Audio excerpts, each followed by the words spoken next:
Go. Hello and welcome to the Secrets at the BBFC podcast, episode 2. Obviously, this episode has been a very long time coming, simply because I haven't really had the time to do it. But let's just gloss over that. So I think I said in the last episode I was going to do an episode on junior categories next or something, but I've decided, let's just do something different. So this time we're going to be talking about the differences between the BBFC, which rates films in the UK, and the MPAA, which of course rates films over in the US. I probably should call it the MPAA now because it changed its name last year, I think. But anyway, so today I have not one guest, but I have two guests. So on my right, I have Mark, who is also known as Skinny E Media, and on the other side, I have Rob. So hello to both of you. Hello, how do you do? Hi, glad Not to too be bad. Yeah, very good to have you here. So, if that's that's the introductions done. So let's get cracking. So I thought I might start the podcast by talking about their innate difference in attitude that they have. So it seems that stateside they seem to be somewhat more liberal than the BBFC here, but there are probably several aspects that we'll talk about later in which the BBFC are definitely the more liberal organisation. So I suppose it's first worth talking about the fact that in the US, obviously you have the unrated feature, which means that basically you can stock anything in markets or online stores, and chances are it probably won't get taken off. So has that been your experience with the MPAA so far, Mark? Yes, because I've actually been in the United States for some time. I'm actually a dual citizen, so I'm quite familiar with both systems. They often use the unrated category as a sort of loophole, because if you get an X or NC-17, cinemas and mainstream distributors like Blockbuster, which no longer exists, or Walmart, will not stock it for fear that it might upset parents or it's pornographic. But I think this is more of a monetary issue more than anything. What sells the most tickets and DVD rental streaming are the R's, the PG-13s, the PGs. So the unrated thing is more or less just another way to slip in stuff that probably would be flagged if it was NC-17, but they can put it in as unrated and no one will cry any tears. But I think it's a bit dishonest, because it kind of can imply that, it's fine for children, really, or teenagers, but there might be some stuff in there that is just really horrific. Let's not forget, Human Centipede 2 and Serbian film, in its uncut forms, are actually legal to buy in the United States. And I think in Canada as well. Well, they're banned. Indeed, they are. Heavily cut in its censored forms in the United Kingdom and Ireland.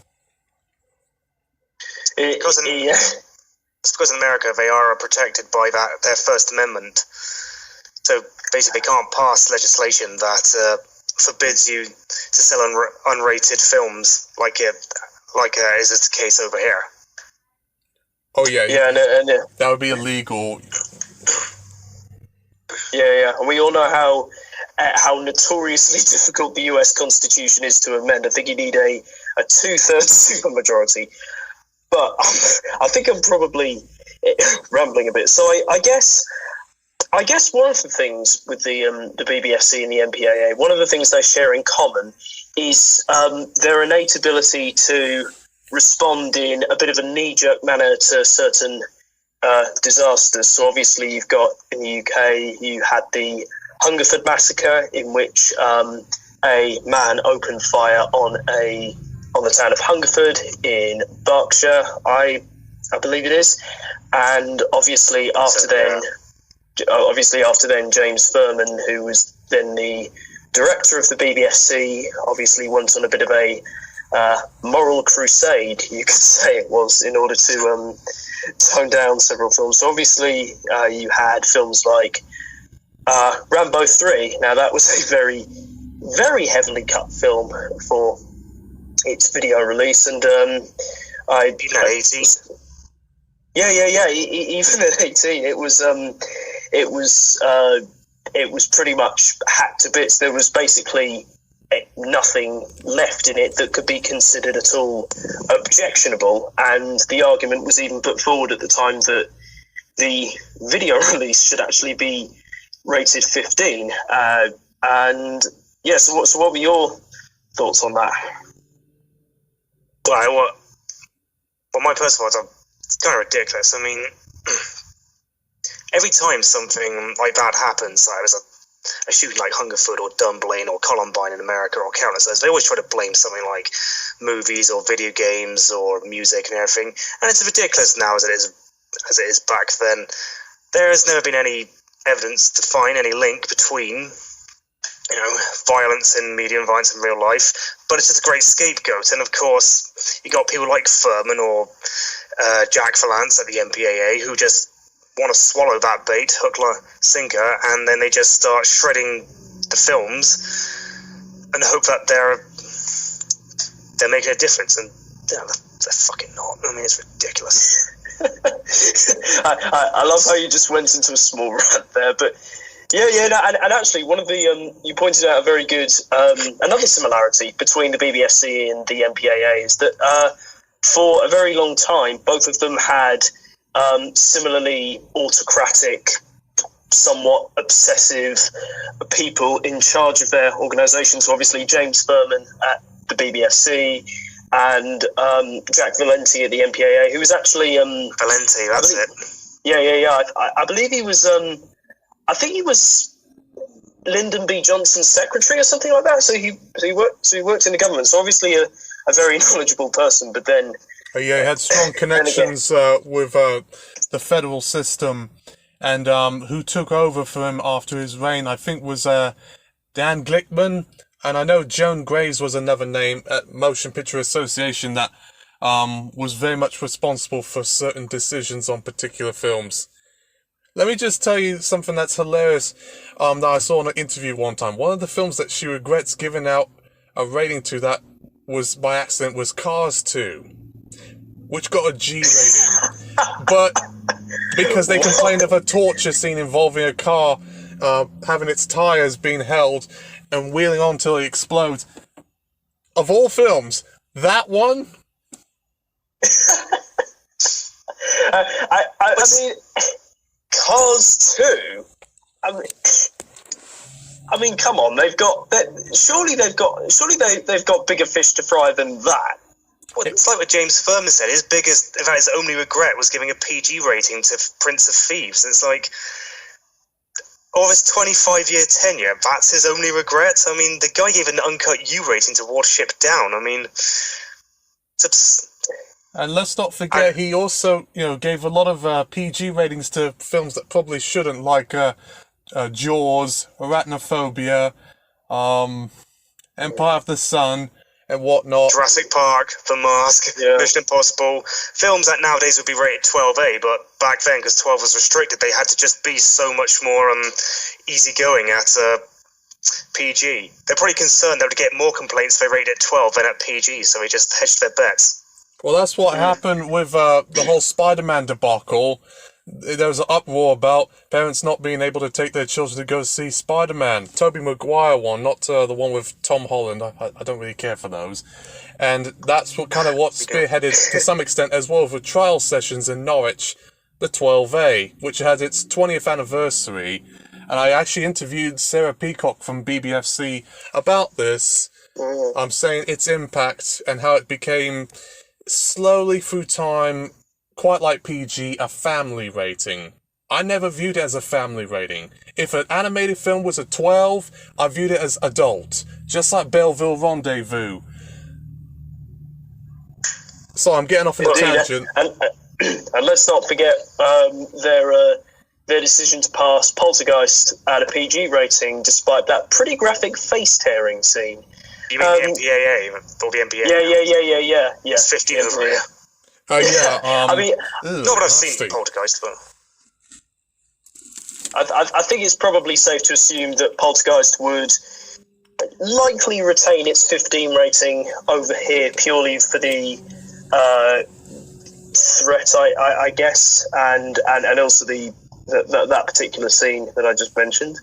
So, well, the horror threat content's relentless on Poltergeist, and unlike Gremlins, which has a sense of humour about it, it's kind of childish for a 15 anyways. Now it's a 12. Poltergeist is quite dark and unrelenting. I just don't see that being a 12. That would cause complaints, just like 10 Cloverfield Lane and Woman in Black caused complaints. Well, not after Woman in Black, anyway. If you remember, the BBFC got inundated with complaints after that because parents took their little kids to go see it because it contained Daniel Radcliffe. And then, of course, they all shat their pants in terror. And then, of course, we just sent the complaints to the BBFC, who said, right, that's it, no more 12A rated horror films. I think that's probably for the best.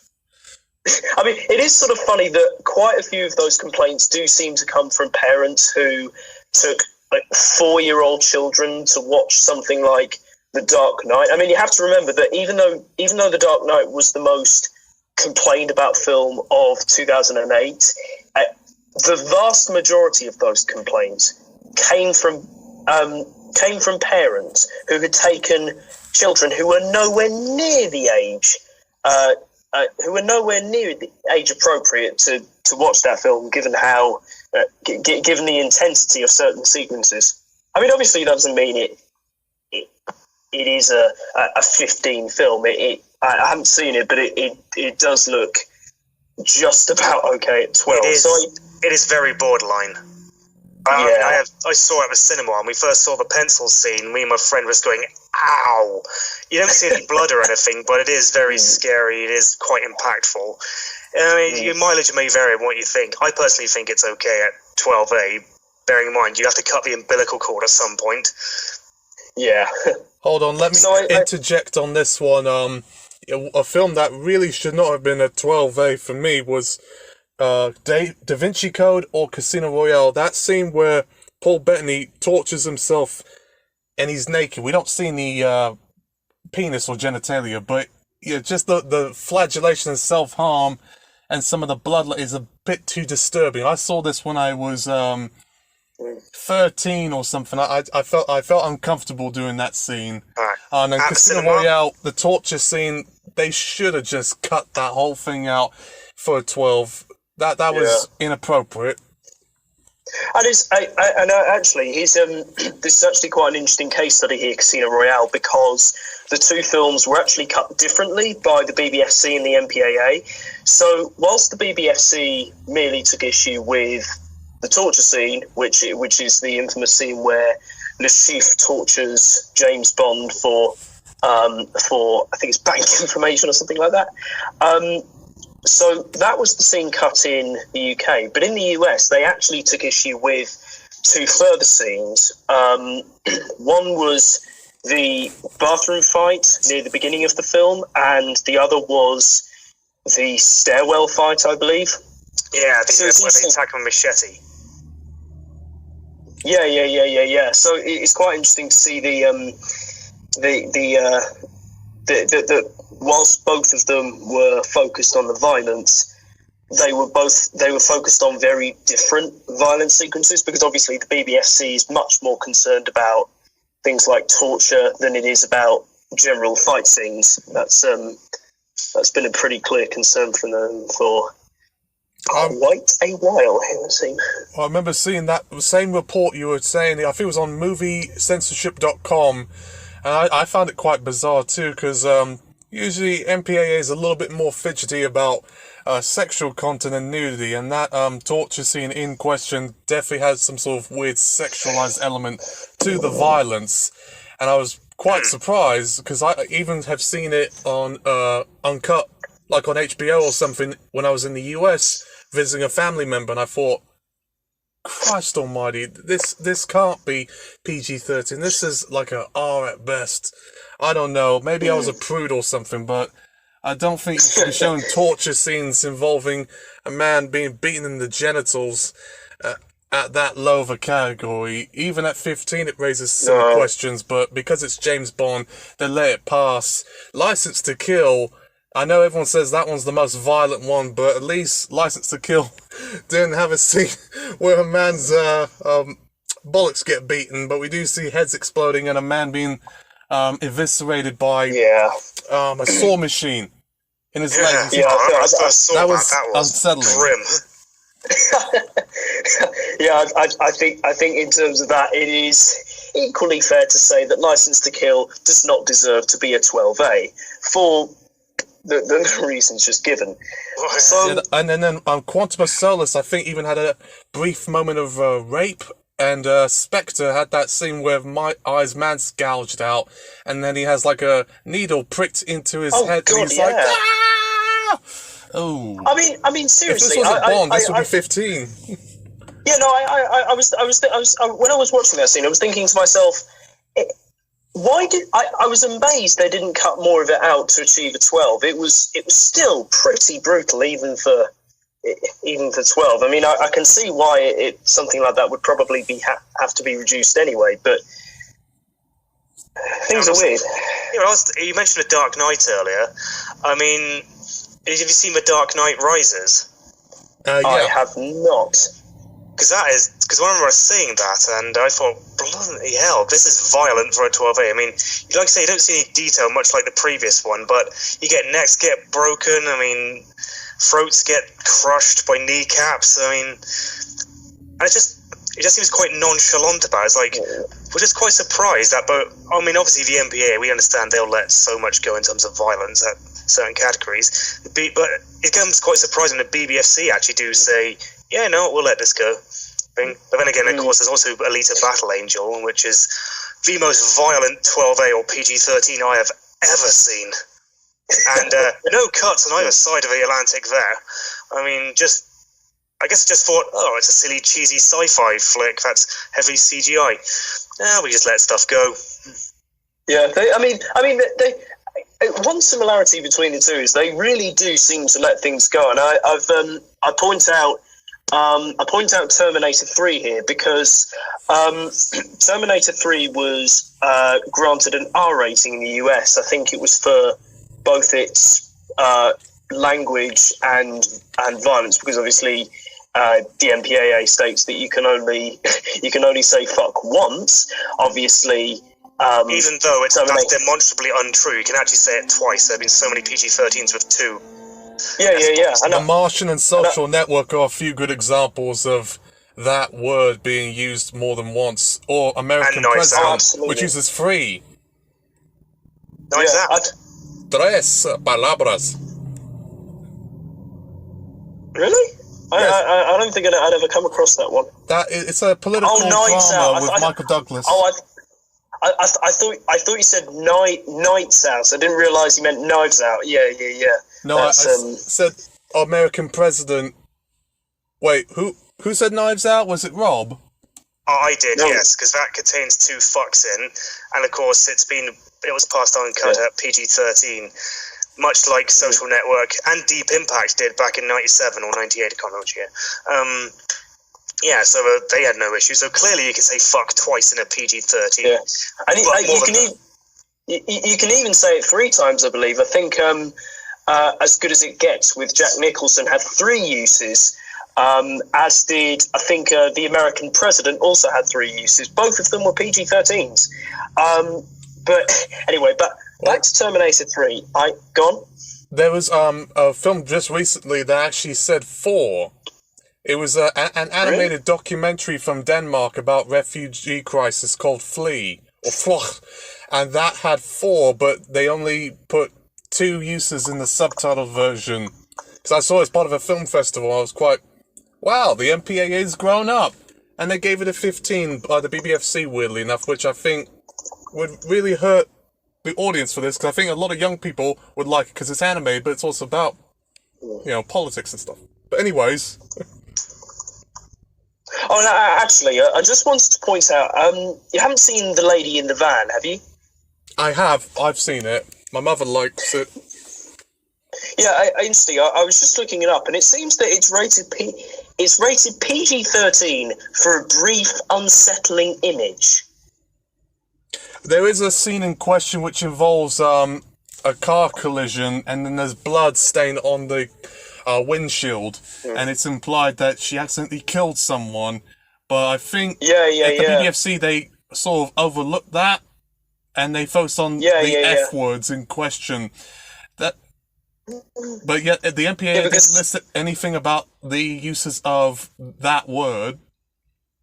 No, they didn't. And when I was watching it at first, I was thinking, well, I counted about 4 uses of strong language in the first half an hour of the film. I was thinking I was surprised they got away with that many uses in such a short period of time. It was quite something, but. They've moved on since the King's Speech. Oh yeah, definitely. There was even a film, I think, like Diana Spencer came out just last year. That had about 6 or so words that rhyme with muck. I'm trying not to use strong language on this one, just in case if Sarah Peacock or David Alston are watching, they want me to be clean cut. But really? I don't tend to be. Oh, of course, yeah. And just in case you aren't aware, for those of you who are listening, The King's Speech is, it is a very good film, of course. It contains 2 sequences where the speech therapist gets the king to swear as part of overcoming his stammer. And, of course, there are quite a few uses of the word muck. Now, it was originally awarded a 15 here in the UK, and it was awarded an R rating in the US. But the difference between the two is that the BBFC actually had the censors downgrade it to 12A because they recognised the speech therapy context. The MPAA, on the other hand, didn't. So it seems like the BBFC actually has more of an eye for context, I would say. They certainly come a long way in that regards, because there was a time where one use only at 12. Any more, you get a 15. And they even mentioned this on a podcast one time, saying that Notting Hill, a movie with Hugh Grant and Julia Roberts, would probably be a 12 had it come out now, because it had 2 uses of that word, and they gave it a 15 back in 99. Because it was more than what they accepted. But yeah, I'm very appreciable about the board using more context-based approaches with words that rhyme with muck or runt. Now, one thing I will say about that other word that rhymes with runt, anyone seen Dom Hemingway, that was just foul. He was not only talking about getting fellatio, but he was using that word like 9 or 10 times. That's way more than what I'm usually allowing at 15. Yeah, and I had that issue as well with the favourite. I think that contained 6 uses of very strong language, and some of them were. I mean, none of them were particularly aggressive, but I was sort of surprised that some of them, that one use in particular was somewhat aggressively directed at a woman. I was quite surprised at how that was a 15, considering that they'd already cut movies like I think it's called Angel's Eyes for Angel's Share. Do you mean? No, not the.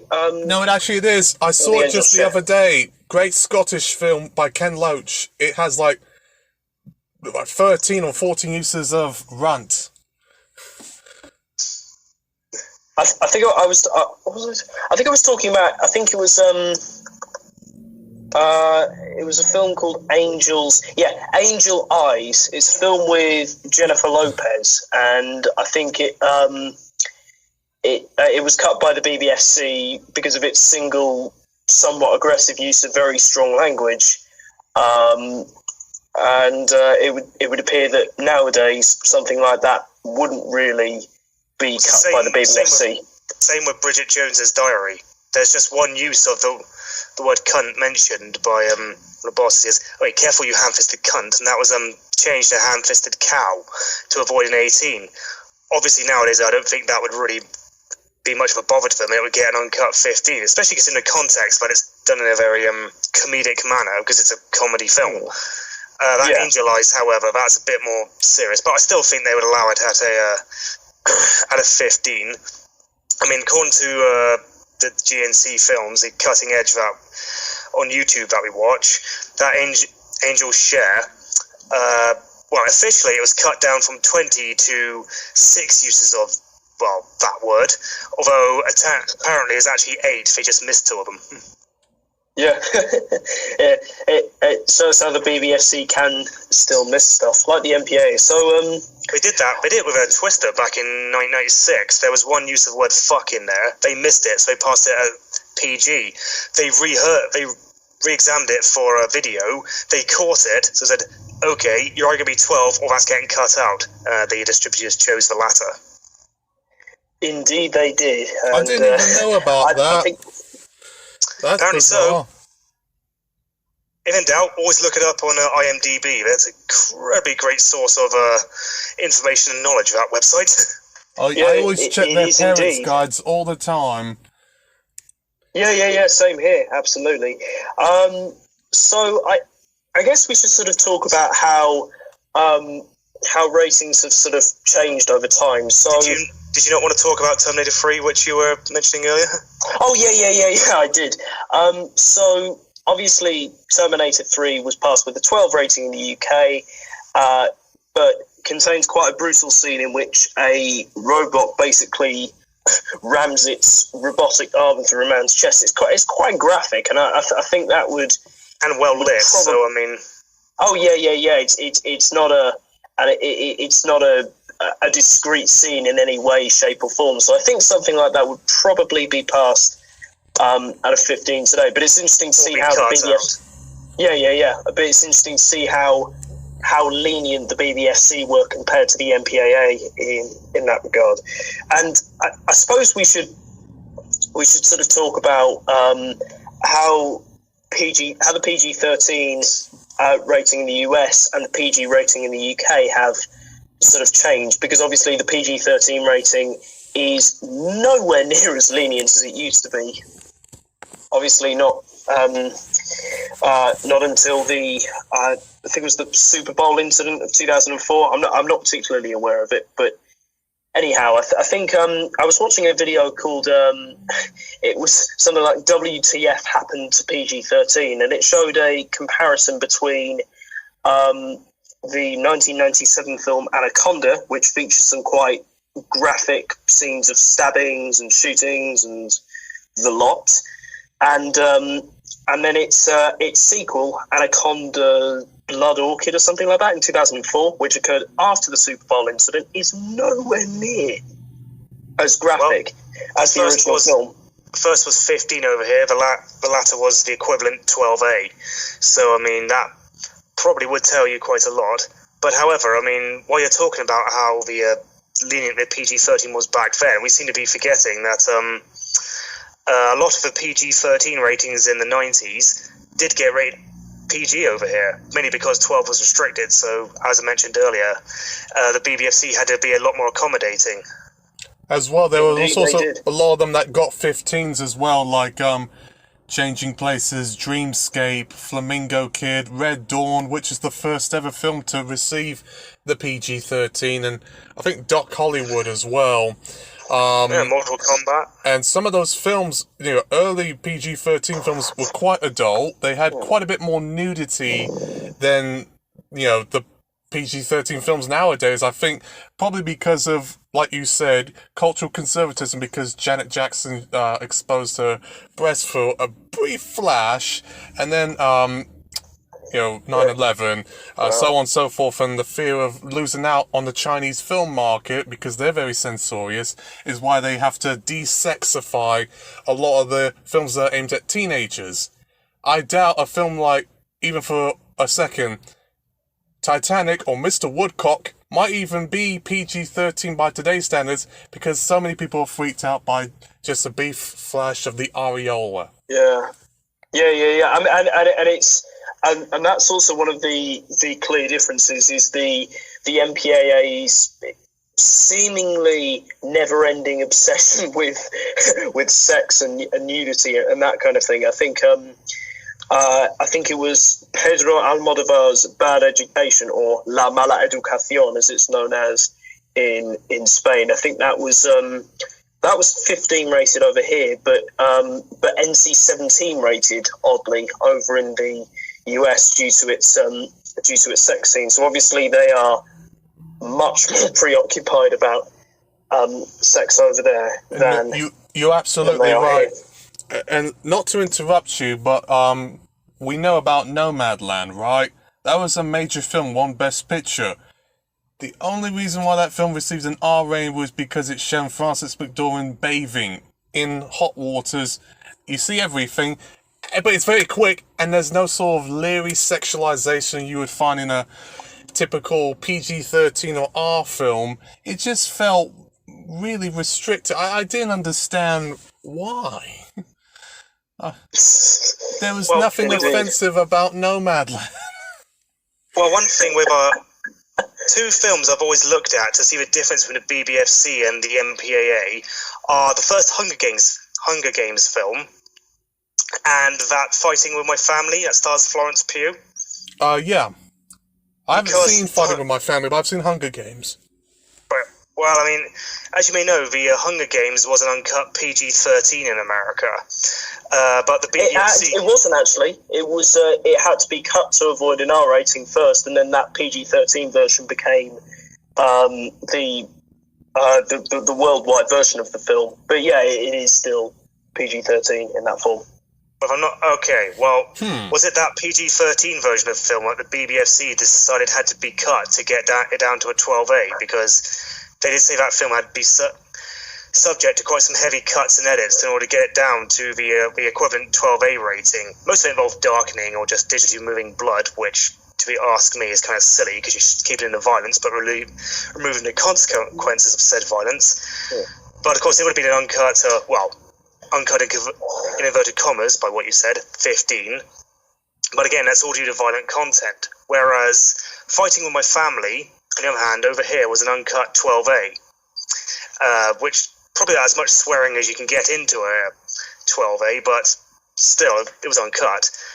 The MPAA gave it heavy cuts, or just heavy cuts, for it to get the PG-13 rating.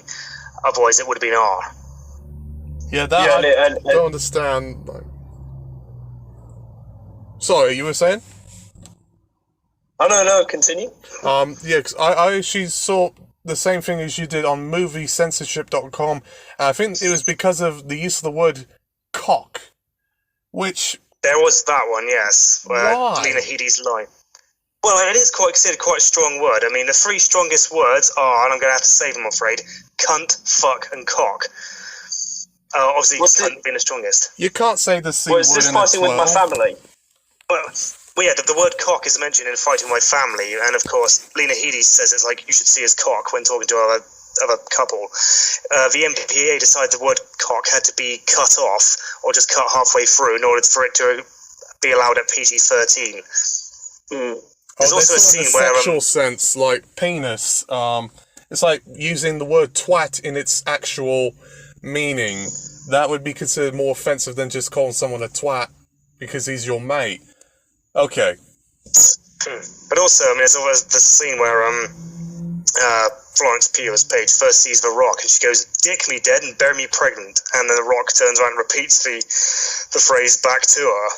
But of course, the PG-13 rated version, his version of saying it, his line is cut out, so the line is only said once. So these are just kind of things that had to be removed stateside in order to get the equivalent rating for theatrical release. So with that in mind, we can see what the difference is in priorities for the two firms. That's weird. Yeah, Yeah, I don't quite understand that one because I've seen other 12A and PG-13 titles that get away with a lot more sexual profanity than that. One comes to mind is like Austin Powers movies, which had a lot of sort of double entendres about, well, pardon my French, cock, willy, fuck you, fuck me. Yeah, it's pretty overt. I'm sure, because I'm British myself. When I use that word, I don't really use it in a sort of, oh, you're acting like a cock. I only use it for like, it was a cock up, which is a milder way of saying it was an F up, if you know what I mean. Yeah. Yeah, I think it's a more of a UK versus US divide here. That even goes direct to the use of the C word or the word fanny. It means completely different things, and it's certainly a more sexualized, the word fanny, back in Blighty, and the C word is more misogynistic in Estados Unidos, or États-Unis. That is correct. That's correct. Indeed. One thing that the MPAA is actually renowned for, because probably the reason why they were treated Fighting My Family they did was because it was a foreign independent film, which, as they're renowned for, they just come down heavier on, whereas they give more passes to the big American big Hollywood studios. Well, that doesn't make any sense because Fighting With My Family is a UK-US co-production, but it wasn't through Disney or Paramount, it was through Metro-Goldwyn-Mayer and United Artists. So I understand, but yeah, that's a bit... That's just a theory I had anyway. I bet they wouldn't have done this if this was Marvel. I mean, I could go on about Marvel, but I know some people really freaked out about Eternals, particularly in the Middle East and even in the US, where they freaked out about the sex scene and the LGBT characters. Like, come on, people, give me a break. Yeah, and in Russia as well. I mean, if there's any mention of homosexuality in any films, they just come down like a ton of bricks. And I remember that 2017 Power Rangers film, because one of the characters was LGBT, they gave the thing a damn 18 rating over there. And it's like, I mean, I don't really have to go into just how ridiculous it is to give a film like that an 18 rating. Yeah, I mean, and also I think it's probably good that we don't have the MPAA and BBFC don't suffer from those kind of issues, because I think it was the 9th Star Wars film had to be cut because 2 female characters were kissing or something like that. It was. I mean, it was literally just a brief kiss. It wasn't anything like very extensive or anything. But in Singapore, they had to cut it. I mean, it's the most innocuous thing on the planet, and you still choose to cut something like that. So yeah, that's it. If you suffer the BBFC and the MPAA, at least you don't have to suffer that. So I guess that's one of the similarities. Let me interject here, because MPAA has been getting accusations about homophobia and alleged transphobia about some of their decisions regarding same-sex content, like Boys Don't Cry. Oh yeah, they have. Ginger and Rosa, or something like that. I think it was Boys Don't Cry and But I'm a Cheerleader. I mentioned on This Film's Not Yet Rated, an 18 certificate documentary, one of the greatest ever made, and they were flagging that, seeing that if it was straight people, it wouldn't have this problem. But because it's same sex, no, you're gonna get NC-17 unless you trim that down. They even flagged interracial sex on Storytelling by Todd Solondz. But yeah, bizarre. It's just weird. America, I've been in the US for some time. I'm more British than anything, as you could tell from my accent, but we've got some strange views about certain issues that we would need a separate podcast on this matter regarding political and social differences, which I don't think we can accommodate for this time, but yes. Well, don't think, Britain's a little bit more relaxed about that sort of thing, but But at the same time, we do look more puritanical than our European brothers. Many of our French and German counterparts would look at us thinking, well, you're a bunch of prudes, aren't you?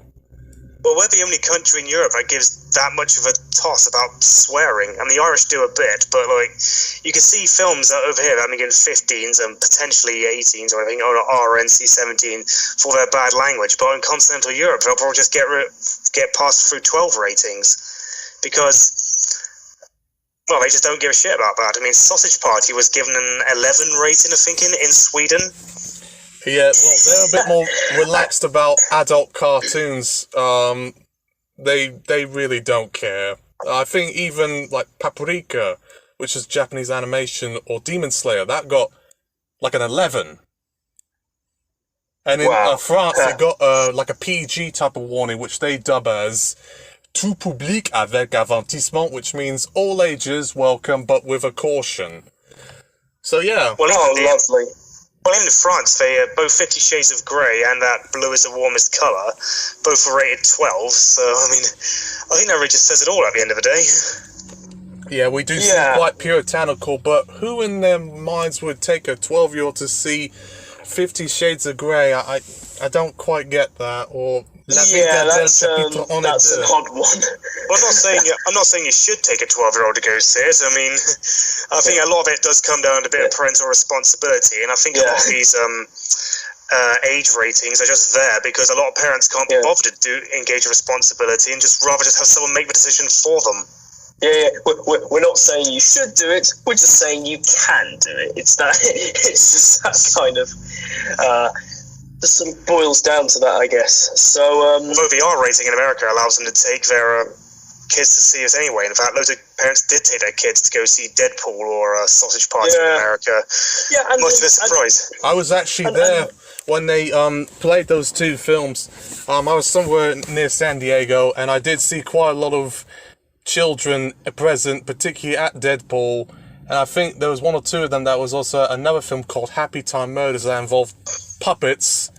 And that caused quite a lot of complaints because it appeared that it was family friendly, but it wasn't. Ted had that same problem. Now, I haven't seen Deadpool Sausage Party in UK cinemas at that time, but what about for you? What was it like? I saw it. I mean, I didn't go to see the first Ted at the cinema. I saw Ted 2, but of course they're all 15 rated, and of course the 15 is restricted, so parents can't take their kids to it. In fact, one of my friends who was working in one of the local cinemas hit a deal with some complaining parents that they couldn't take their kids to go see Deadpool. It was like, well, I'm sorry, but the law's the law. We can't let you go see them. Yeah, I'm sure that was a very difficult time. South Park, when that film came out, had the same problem. I wanted to see it. I told my dad, but he wouldn't let me go to see it. Same with Team America. And I was a bit upset, but I understood why. Well, I was 14 when South Park came out. I managed to pass myself off. So that was my first ever 15-rated film at the cinema. I was very chuffed. It was hysterics. Did you put like a little beard, or did you put like some stubble or a beard, trying to get in? No, I was just an early developer, to be honest. And my mum bought me the freaking tickets because I was a bit too embarrassed to go up and actually ask, for fear they'd ask me. Yeah. Actually, I think I was listening to a BBFC podcast. I think it was with Mark Commode, where he was pointing out that David Lynch's film Wild of Heart, I think it contains a scene where a man's head is blown off or something like that. They had to alter it so that 9-year-olds could see it. It's not a kid's film. It's an 18 rating over in the UK. So why would you arbitrarily alter something in order for 9-year-olds to see it with their parents? I mean, do you mean the Wild at Heart of Nicolas Cage and Laura Dern? Probably. Yeah, the head blowing off scene, I read that, was altered to avoid an NC-17. Because obviously, and that's just one thing weird about the culture of it. It's not a fault of the MPAA, really, but it's a fault of culture. Of course, as we know, as Skinny mentioned it earlier, they won't show NC-17 rated films at the cinema. But of course, that's obviously why they altered it, just so they could go see it. I mean, just so they would show it, not necessarily so kids could go see it, because that's not the kind of thing you should take your kids to go see. There's enough sex and nudity in there to make it completely inappropriate. Yeah, anyone who's it is taken weird. their like 8 or 10-year-old son to go see that, or Pulp Fiction or Fight Club, they probably should be thinking twice about that. I didn't see Pulp Fiction until I was 19, and there's one particular scene which involves implied rape, and there's a lot of racist language and sexual threat going on in that particular. I've kind of had a nightmare And drug a abuse. day after. I was going in it because I like Uma Thurman. I thought she was very attractive in that one until things start to spiral with the drug overdose, and I thought, oh, this is not quite the film I was expecting it to be. I thought it was going to be a bit more kinkier, but guess not. No, well, I suppose that's the sort of the thing of the time. So I think I think we've basically covered everything we wanted to cover. My headphones are at present dying. Well, one of them's died already, so I think we might wrap it up there. So next episode. Having good fun. Yeah, that was good fun. Thank you for joining me. And next time we will be discussing. I think we'll do present BBFC issues like self-harm and suicide, that kind of thing. So thank you very much for listening. Hey, you're very welcome. More than happy to be on board. Yeah, anytime you want, just ask. I'll come back. Thank you very much. All right, then take care, everyone. Get vaccinated. Oh yeah, please do. Absolutely. And goodbye. Bye. Goodbye.